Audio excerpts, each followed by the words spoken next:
You are listening to the Scars and Guitars podcast series and syndicating for the A-List Online. My name is Andrew Mackay-Smith, and the interview subject you're about to tune into, her name is Lindsay Schoolcraft, and she is the keyboardist and vocalist in Cradle of Filth. The reason for the conversation is to promote her upcoming solo Australian tour. There are 3 dates, I'll read them out. On the 31st of December, she's playing in Sydney. On the 4th of January, she's playing in Melbourne. And finally, Perth, you get a show on the 5th of January. So let's have a listen to what Lindsay has to say. Here we go. Andrew Mackay-Smith calling. How are you going? I'm really good. How are you? Yeah, I'm not too bad. I hope it's... what time is it over there on Friday night in Canada? It's 6 p.m. right now. It's already dark. It's the shortest day of the year, so it got dark like over an hour ago. Oh, God, the old winter solstice, God, it certainly brings out the crazies, doesn't it, though? It brings out the good stuff, though, man. I've been feeling really good today, so it is what it is. And after this, it's like, okay, we're halfway through it. Summer's coming. Woo! Not really, though. We got 2 more months of dread out here, so. Oh, my God. I've got extended family that live in Canada. My sister-in-law actually lives in Vancouver. She's back over here. Okay. She had a problem with She's lucky. Well, sorry, go on. Well, she had a problem with her visa because her father passed away. My father-in-law passed away, so she had to come. Sorry to hear that. Oh, that's all good. He was sort of on his last legs anyway, so it was a bit of a blessing and a mercy, if you understand these things, you know. And but she can't get back in, so she's staying with us. Back into Canada or back into Australia? Back into Canada as a work. She can go. She can go over there on a holiday visa, but she's actually got a job over there in logistics on sending trucks around Vancouver Island. But that's so strange. Yeah, and she's apparently in this big long queue. I think Canada and Australia's immigration laws mirror each other, very similar. A little bit, yeah. Yeah, we've got a similar constitution apparently. Westminster. Well, system. the Queen owns us, so. Indeed, she does. I'd love to know how much of our money's going toward her and her cronies. Yeah, and her feeding her corgis, and so she can have her New Zealand eggs every morning for breakfast. Oh God, yeah, it's like that, isn't it? Yeah, it is like that. Yeah, she's living her best life. Yeah, she's pretty. She's getting up there in age, isn't she? But as far as I can remember, she's always looked the same. Yeah, I think she's a vampire. Well, one of my theories. Have you heard the conspiracy theories about? I mean, of course you would have. Okay, but you know the reptilian thing. Yeah. You know. Yeah, I was just thinking of that. What do you think of all of those ley lines and what are those things in the sky that they reckon? Any other time? What, like UFOs? No, where they're clouds, but they've got aluminium and heavy metals in them. What do they call that? Sorry, any other time I don't remember what it's called. I don't remember. I don't know if I've heard this conspiracy theory. I've heard a few. There's some things I do believe. The ones that are like practical, that totally could be going on. I believe it's probably going on, but it's like lizard people. I don't know, man. Yeah, it's a bit far-fetched. And there's these videos on YouTube of Rihanna. Someone superimposed reptile eyes on her and made them blink and stuff. It's like, guys, we know Photoshop and video editing exists these days. Yeah, good job, guys. Way to try to fool us, but not. No way. Hey, let's talk about this tour that you've got coming up. So I'm going to be a punisher for a moment, so excuse me whilst I do this. You can do what you want. It's all good. Where's Brisbane? Because that's where I'm from. Oh, okay. You know what? I feel really bad because I was hoping it would extend to Brisbane and Adelaide, and it didn't, and I felt like such a jerk, but that was just the best we could do. But, if we try it again in the future, we're definitely not going to miss out on you guys. So, yeah, sorry, I don't need to be a punisher because I know it's painful. No, it's okay. You're like one of 30 people who's asked me, so it's all good. Yeah, well, it's a good thing. I was speaking to Fred from Sinsanum and also Dragon Force about the same thing. When he and Sinsanum came down, they only played Sydney and Melbourne, and he got punished a bit too by us Queenslanders and people in Perth and Adelaide, saying, why aren't you going down? He goes, look, we are trying, and it's just one of those things. We can only play 2 shows. And he explained that when he went to the UK, they played London and I think maybe Birmingham. That's it. And they've got a lot more population over there. So I said, yeah, I know, but we're so far bloody away from everything. You might as well maximise the gigs that you've got when you come down. But it is a nice feeling to be wanted, though, isn't it? It is, yeah. And then for next time, I know what to do so I don't miss out on anyone. Yeah. Now tell me, the shows, are these, I understand in Melbourne you've got a DJ set and you'll also be playing the harp. But Yes. is there a live band around you as well? Are you bringing the rock, so to speak? No, it's just me. We tried in the beginning to bring my guitarist, and there wasn't the budget for it. Yeah. So he was a little bummed out, but he understood entirely. And then, we're trying to, hopefully for next time, he can come with, and it can be, you know what I mean? But it was one of those things where, even after I tried to put my own money into it and, we did our best, it still was just like a very expensive vacation for him. And I didn't want to do that to him, but he understood. He's been really supportive. So maybe next time he'll come with me, but I would love to bring my whole band. That would be the goal. Fair enough, yeah. And look, you obviously are aware that you got fans down here, Cradle of Filth fans and fans of yours individually. Yeah. So are we one of your strongest territories, if not your strongest territory? Yeah, it's strange. Like I've got this, like, for some reason, like Australia, there's like so many fans there, so many fans in Mexico. Where's like in Germany? It's crazy. There's just like these little pockets of like, you're really famous here. And I'm like, whoa. And I mean, I'm from the Toronto area and the Montreal area here in Canada. So like, of course I have lots of friends and fans there, right? Part of those scenes for a long time. Okay. So you obviously speak French as well then, I suppose, like most Canadians. Oh, heck no. Oh, No, you don't? I only Okay. know like, no. Well, the problem here is it's really weird. So when the French came over here and colonized in what is now known as Quebec, that was 400 years ago, and they have their own version of French, which is like it evolved from old medieval, and it's considered to be almost very slangish. So it's called Quebecois, where the Francophone, which is the language in France, evolved. So it's two entirely different versions, and it's so ass backwards here. In school, they teach you Francophone, and then when you go try to speak to Quebecois, it's just a nightmare. So that's why a lot of us gave up. Okay, that makes a lot of sense. That puts that sort of puts a jigsaw puzzle together. Yeah, okay. Yeah, right. It's very interesting. I was reading not too long ago, but apparently there's a colony of Australians. So keep in mind, we are a colony ourselves. But there is a colony of Australians. Bunch of convicts. Yeah. Well, in Sydney and definitely Sydney and Melbourne, it's like that. Yeah. So we. Don't tell them I said that, but yeah.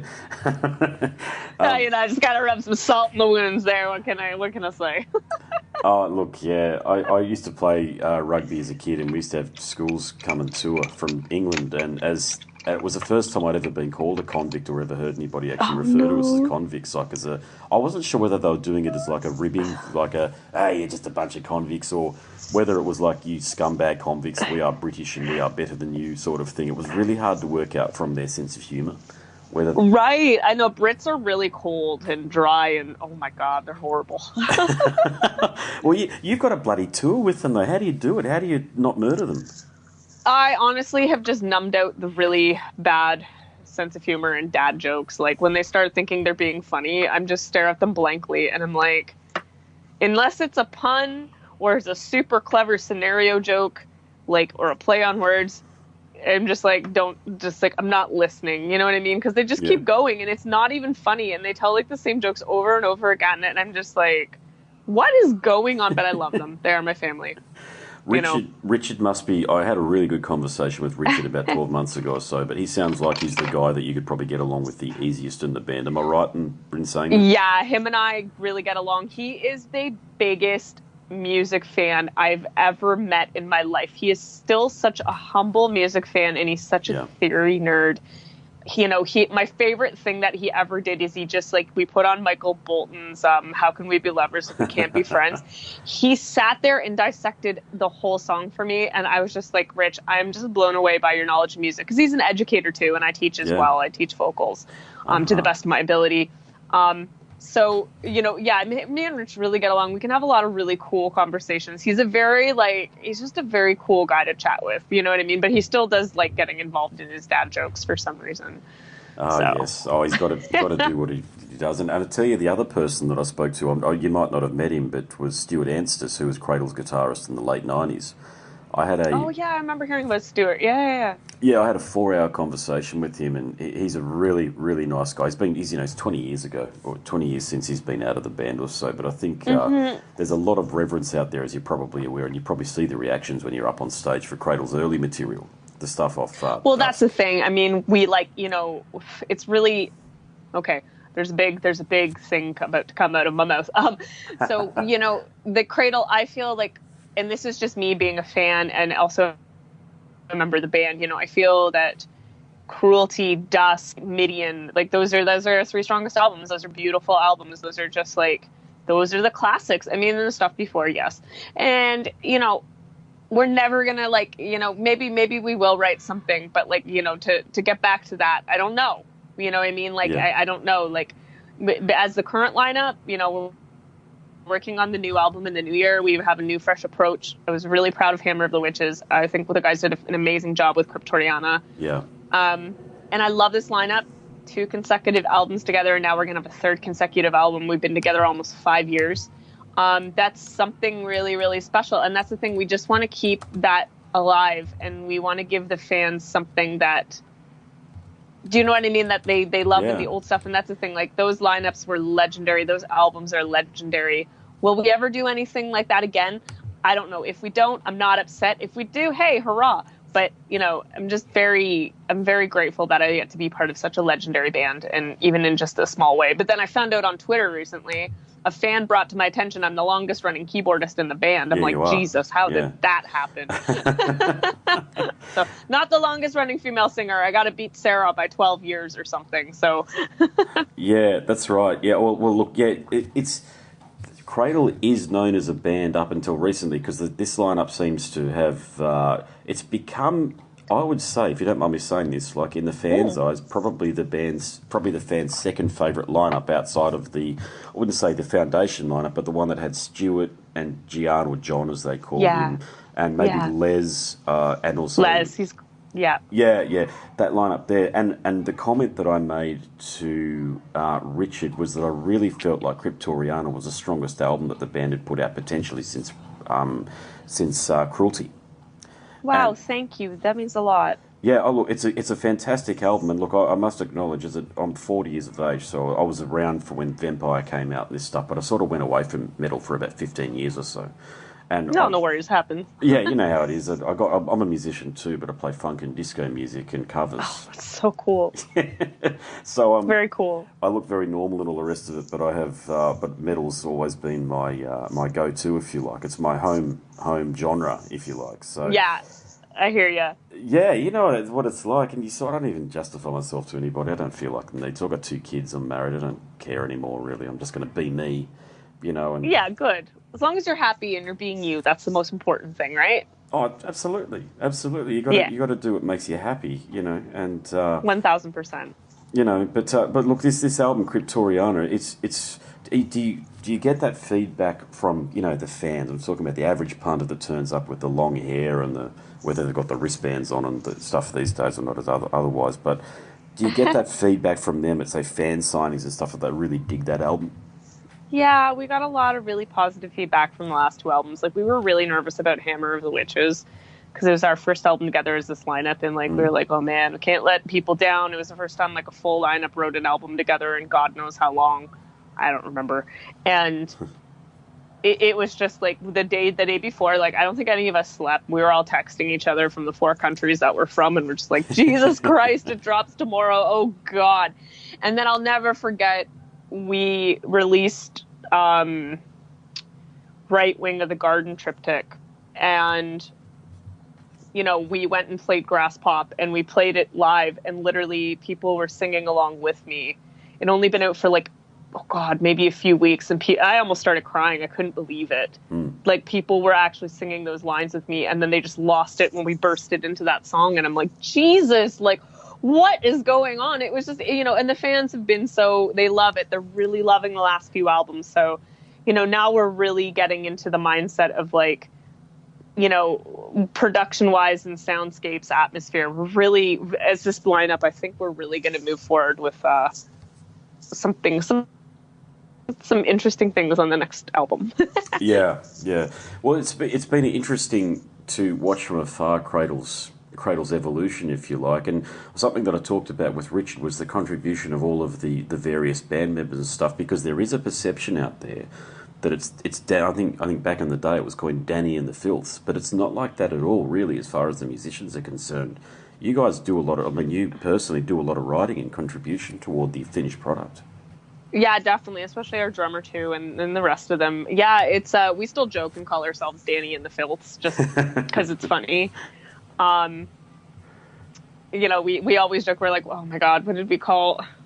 We had the same kind of funny names for Dimmu Borgir and Behemoth, but now Yes. like there's like Adam and the Nurgles, and like we just jokingly, like that's the thing, you have to be able to make fun of yourself, and you're like, you know, it's fine. I understand, but I understand with the long history and Danny not having the lineup that stuck kind of thing. I get it, but I think he's really lucky to have us. We're a group of really down to earth, real people who are hardworking and care about the music. We're not about the money and the fame at the end of the day. I mean, it's nice to be able to pay your bills. Let's be real, but we just want to do what's best for this project, and whatever comes in return, cool. I think some of us are just literally in it for like, some of them are just like, I just want their credit and their experience, and that's cool too. There's nothing wrong with that. I love the experience and the learning that comes with it. And it's whatever, Danny and the Filth, sure. I mean, it is Danny's band at the end of the day, and we got to make Boss Man happy. So, but he's really happy with us. We're in a better place these days. I feel like he's really found some self-love and peace within himself the past while, and I think he's doing better. So. Okay, so that's a good thing too. Yeah, well, look, it's Cradle of Filth are a revered band, and it's one of the most instantly recognisable band logos out there. And I know it looks like it's on fire, but it's Middle Eastern. I don't know. It's really the first time I saw it, I couldn't read it. Now I can read it, but you know what I mean? Like when I was in high school, I'm like, what the hell is that? Look, being in my 40s, in the 90s, when you had to buy Metal Maniacs magazine and maybe trawl, dial-up internet and find bands, and it was really hard to determine which were the good bands and which were the good and the bad bands, if you like, because you couldn't listen to a lot of this stuff instantly. It took too long to download stuff, and we had yeah, remember that? Remember dial-up internet? How long it took to download? Well, and you guys have it so rough in Australia. Your internet is still slow there, from what I'm hearing. It's to be honest with you, it depends on your political persuasion, because it's a political hot topic, that one. Now, I'm talking to you on a 4G device, right? So we've got very, very good mobile coverage here. I've heard about that. Yeah. In urban environments, and Canada and Australia are very similar in the massive land masses. Yes. And very sparse population, which is basically 90%. I don't know what the figure is, but I think it's about 90% of Australia's population lives in urban areas. So, as you know, you've been here many times, the myth of the Australians living like Crocodile Dundee is just bullshit. We all live in bloody cities, and we're very that's the thing. People think, like, I have a dog sled team and I live in an igloo. It's okay. I get it. Look, these cliches come up, and it's nice to sort of play up on them from time to time, but we had, I'm not talking about politics, by the way, I'm just sort of talking about the background about our internet thing, which is we've got this thing called the National Broadband Network, and I used to work for Australia's largest telecommunications carrier, which is called Telstra. I used to be an account executive for them for many years, and I've only just stopped so as I can do journalism at uni. Because I'm having like a career, I'm calling it my midlife crisis, but it's not really. It's a career reinvention, if you like. And there you go. I like that much better. It's got a much better ring to it, isn't it? Even though I'm at uni in lectures with the 18-year-olds, and I'm clearing their age by about 22 years, but they accept me as one of their own, which is nice. Good, good. I'm glad to hear that. But the internet thing, it just really depends on where you are. So you can get good internet usually wherever you are. You've just got to pay for it. That's all, and that's where it becomes a political issue, because of course a lot of people are very have that socialist mindset of it should be given to people because it's a human right, that sort of thing. So it's a basic necessity. Yeah, it is. Yeah, I totally agree. Yeah, it's a basic necessity because God help. I mean, you're basically off the grid if you don't have the internet in 2018, don't you? And that's the thing. It needs to be as an emergency response network. Yeah, that's right. Yeah, it's very important on that front. Yeah, no doubt about that. So, hey, just a question about you and your. Have I got 2 minutes left? Is that cool? Yeah, absolutely. Yeah. How did you get started playing music? I'm curious as to your journey up to this point. Oh, well, thanks for asking. Well, I was raised on Disney, definitely. So that's kind of where my singing came from. But my dad is a very talented guitarist and singer. He had a pretty short-lived music career, but, instead he met my mom and had me and my sister. So he showed me a guitar at a very young age. He started teaching me guitar at 8. And I could play like some country and sing, and that country twang still comes out in my voice sometimes. I can't help it. Cool. Yeah, and I took some piano lessons when I was younger. I mean, I definitely forgot it all until I took it up again at 21. But, you know, things change. You grow up, you go through these phases. And then when I was 15, I decided I really want to do music. I got a bass guitar for my birthday, had an all-girl punk band. Nice. That's when I really started writing music, learning bass guitar. That was really my introduction to music. And then at 21, I just had this crazy, like, I don't know, I'm like, I'm going to learn opera and learn classical piano. And the album, there was a lot of artists at the time that pushed me to do that. But I think it was like Evanescence's The Open Door that really pushed me in that direction. That's a very pinnacle album in my life. But there's a lot of other outside influences.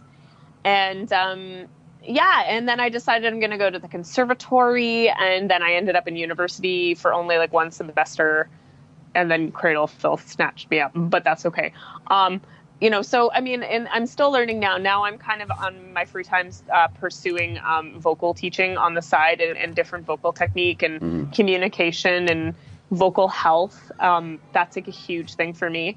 So, yeah, I've just been slowly learning that on the side. I've had about 6 students this year come every other week, and it doesn't feel like work. It's just been a very rewarding job when people are passionate about what they do and you can give that back to them. So yeah, I mean, and I'm teaching myself the harp. That's been interesting. Read about that. You know, I probably should get lessons. I'm probably developing a lot of bad habits I don't even know about, but here we are. So yeah, you know, I love music. I'm definitely gonna keep pursuing it and educating myself. I'm 32 now. I'm sure by the time I'm 40, you know, I always have this joke. I have this joke with my boyfriend, and I'm just like, yeah, when I'm a silver fox, I'm going to go back to university and become a professor. And he's like, babe, you do you, whatever, you know. Yeah. So I don't know. We'll see. Like, music's always going to be in my life. But there's also the thing is, like, you know, the more I know, the more I realize I don't know. But also the more I know, the more jaded I get. So I'm trying to, like, find the happy balance. That's so true what you just said. Yeah, it's so true. Yeah. I know, it's the thing about, because you're evidently a very smart human being and you are schooled and you do get the technical side of music as well. It's not really something that maths was never my strong point, so therefore the musical and technical theory wasn't. So I just. Oh, I hated theory. I cried my way through it, complained, moaned. You asked my vocal coach out here. She was like, getting you to do theory was like pulling teeth. I'm like, I know. It's hard though, isn't it? It's so boring, and it's a lot of the time it's so black and white.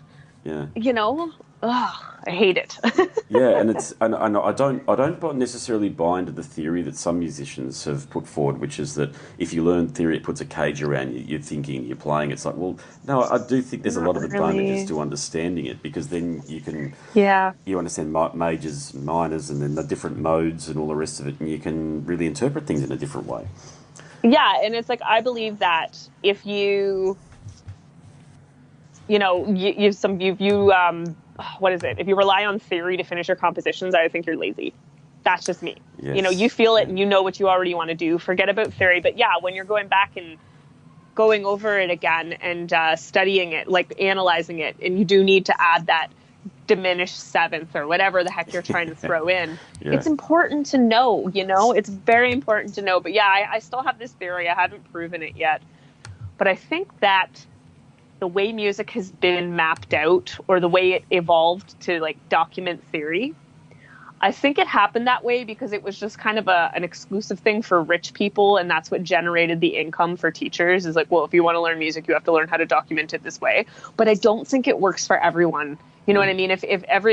I'm very interesting.